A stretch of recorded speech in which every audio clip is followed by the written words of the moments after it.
G'day, folks. Dr. Emily Harper here. I've been working as a urologist in Sydney for over 15 years now, and I need to tell you about something that happened in my clinic just last week that absolutely blew my mind. A bloke walked into my office, 62 years old, fit as a fiddle, looked after himself pretty well, but he sat down and said something that made me realize we've got a massive problem that nobody's talking about. He looked at me with this worried expression and said, "Doc, I'm forgetting things. I walk into a room and can't remember why I went there.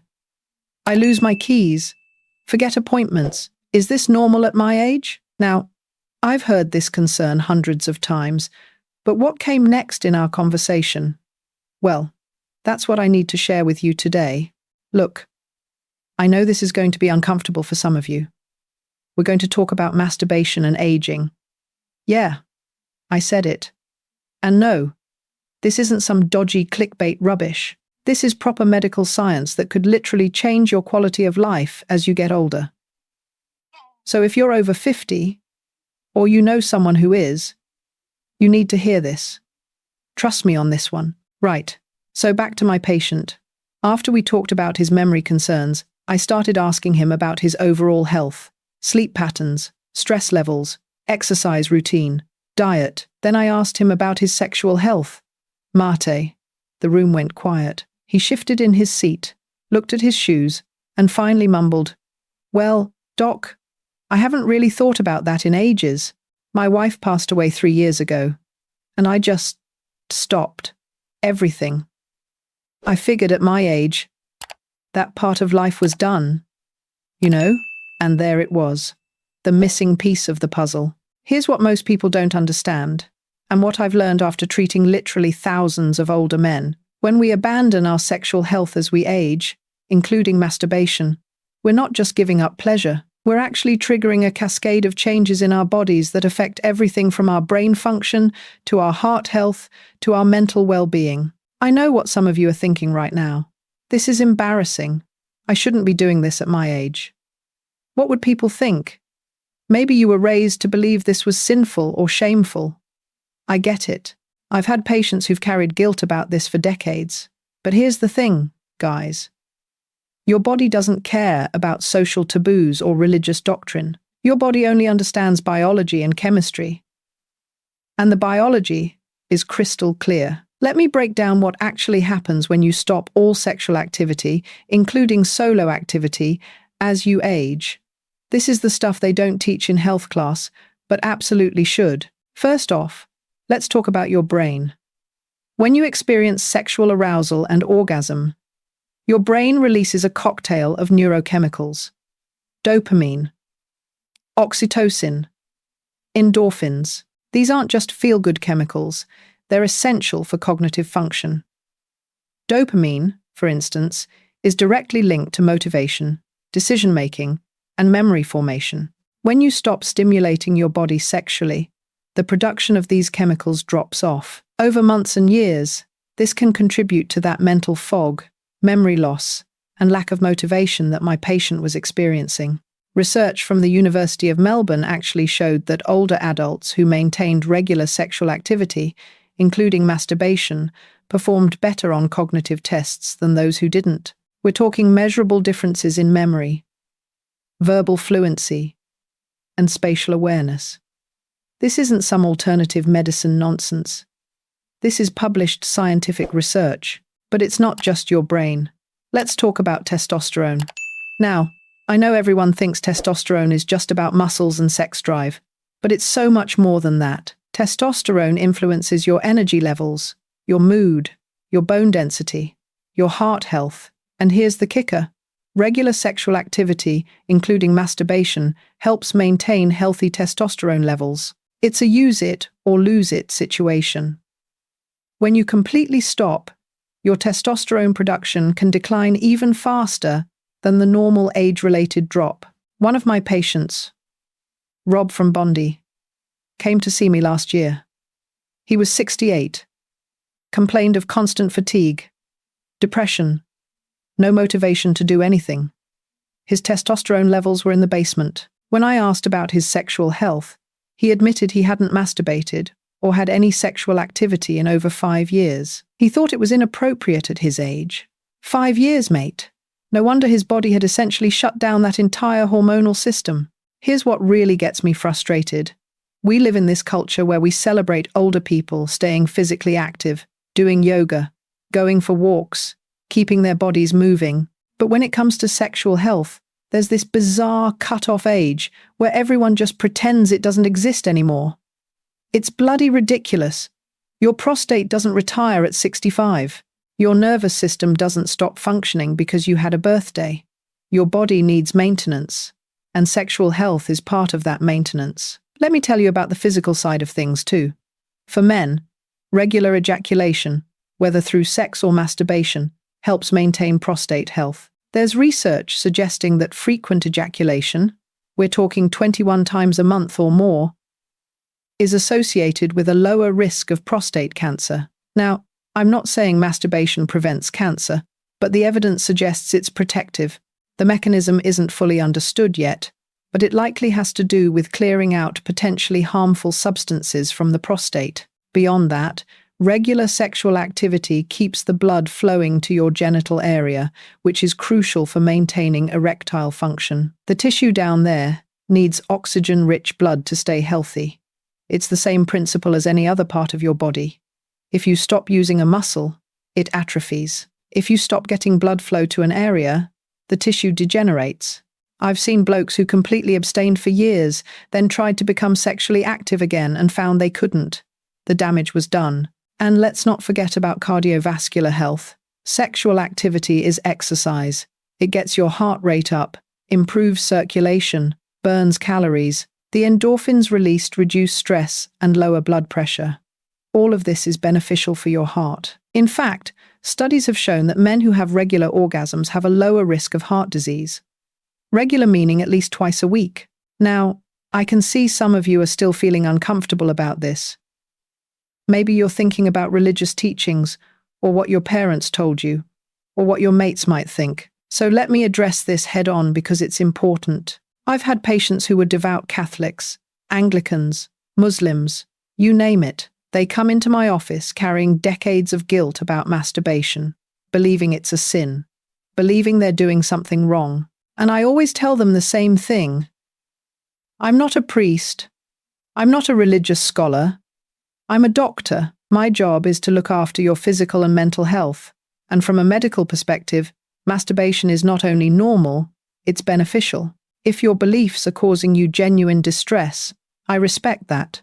And I'd encourage you to speak with a religious counselor or therapist who can help you reconcile those feelings. But I also want you to know that many religious scholars and modern theologians have re-examined these teachings in light of medical science. Self-care isn't sinful. Taking care of your body isn't shameful. Your body is yours, and maintaining its health is your responsibility. For those of you who've lost partners, which was the case with my patient I mentioned earlier, this is especially important. I know the grief is real. I know it feels wrong to think about sexual pleasure when you're mourning someone you loved. But here's what I tell people. Your partner wouldn't want you to suffer. They wouldn't want your health to decline. Taking care of yourself, including your sexual health, isn't being disloyal. It's surviving. It's choosing to live fully for the time you have left. Right. Let's get practical now. I know some of you are thinking, okay, Doc, I get it, but how often? What's normal? What if I can't? These are the questions I get in my clinic every single day. So let's address them. There's no magic number that applies to everyone. What I tell my patients is this: aim for regular sexual activity, whether partnered or solo, at least 2 to 3 times per week. That frequency has been shown in research to provide most of the health benefits we've talked about. But if you're currently at 0, don't stress about hitting that target immediately. Start where you are.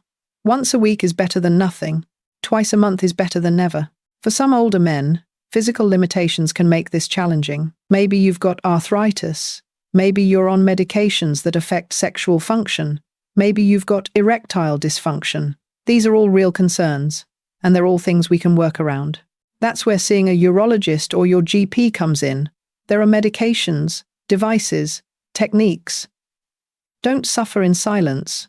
One thing I want to emphasize: this isn't about performance or prowess. This isn't about comparing yourself to when you were 25.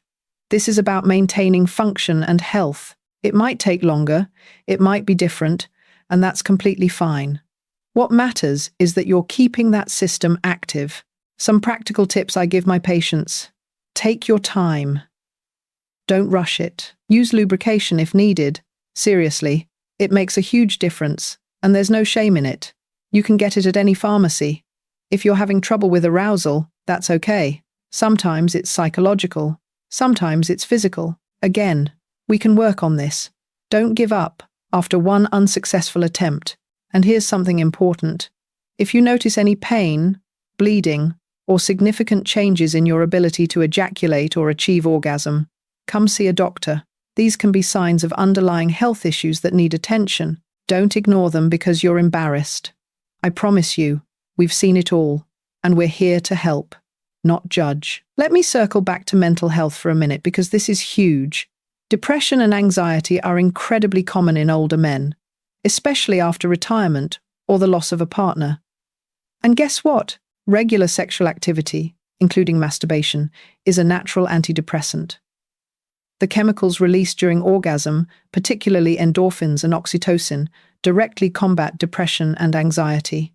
They improve sleep quality, which then improves mood, which then improves overall health. It's all connected. I had a patient, George from Parramatta, who came to me about 3 years ago. He was 71, widowed, living alone.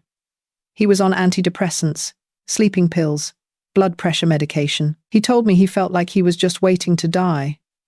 We talked about everything, including his sexual health.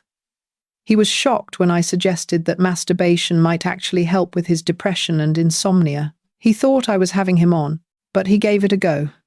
Started with once a week, then a couple times a week. 6 months later, he came back for a checkup. He'd lost weight, his blood pressure was better, and his GP had reduced his antidepressant dose. He told me, and I remember this clearly, "Doc, I feel alive again. I didn't realize how much I'd shut down." That's what I'm talking about, guys. That's the difference this can make. Now, I want to address something that's probably on some of your minds. What if you're in a relationship? What if you have a partner? Does this still apply? Absolutely. Yes, sexual activity with a partner is fantastic.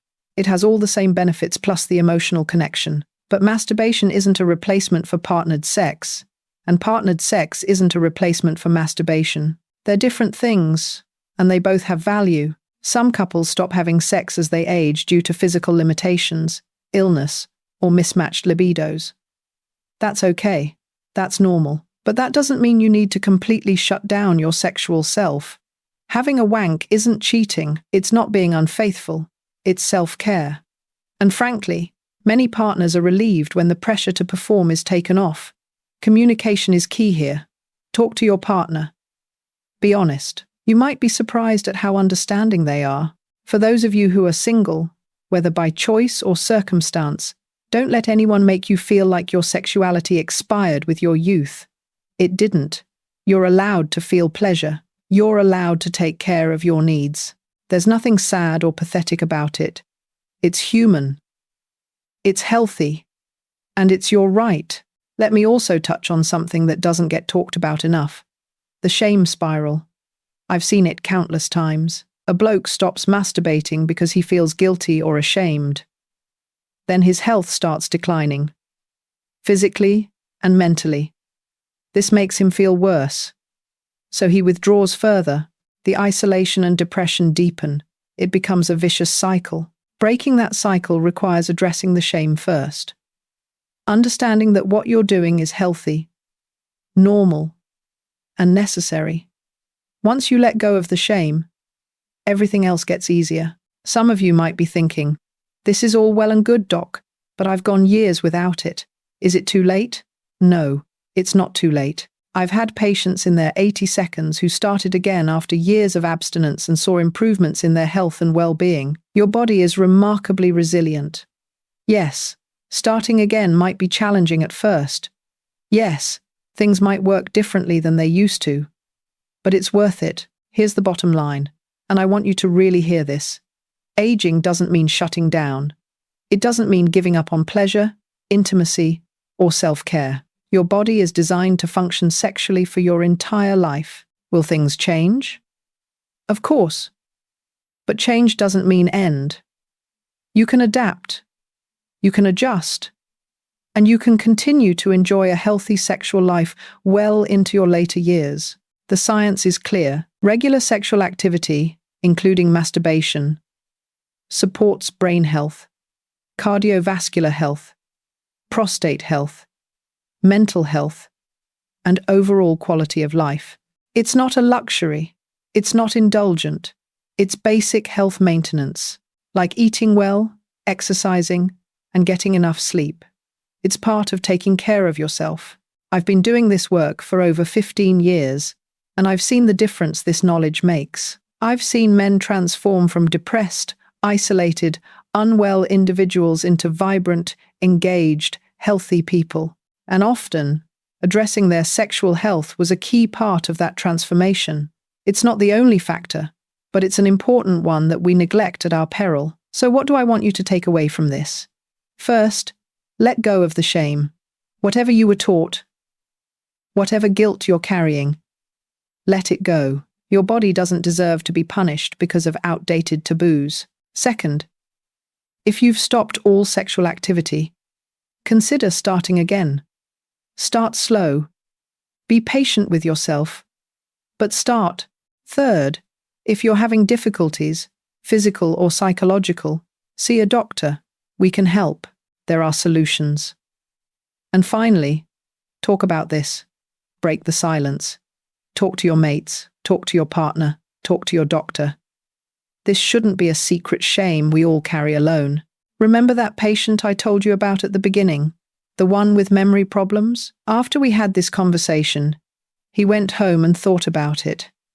He came back a month later for a follow-up. He'd started masturbating again. Just once or twice a week. He told me he noticed a difference. Better sleep, better mood, felt more energized. His memory issues? Still there to some degree, but he said his head felt clearer. We also worked on other aspects of his health, but addressing his sexual health was part of the bigger picture. Look, I'm not saying masturbation is a miracle cure for everything. It's not. But it's a piece of the puzzle. And for many older men, it's a piece that's been missing for too long. You deserve to feel good in your body. You deserve pleasure and health. Age doesn't take that away unless you let it. If you've made it this far, thanks for sticking with me through this conversation. I know it's not easy to hear, especially if you've spent your whole life believing this topic was off limits. But this is real medicine, real science, and real care. Your health matters. Your quality of life matters. And sometimes, the things we're most uncomfortable talking about are the things we need to discuss most. If you found this helpful, do me a favor and share it with someone who needs to hear it. And if you've got questions or concerns, drop them in the comments below. I read them all, and I'll do my best to address common questions in future videos. This is a conversation we need to keep having, and I'm here for it. Take care of yourselves, guys. All of yourselves. Your body is still yours, still capable, still deserving of care and pleasure. Don't let anyone, including yourself, tell you otherwise. Cheers.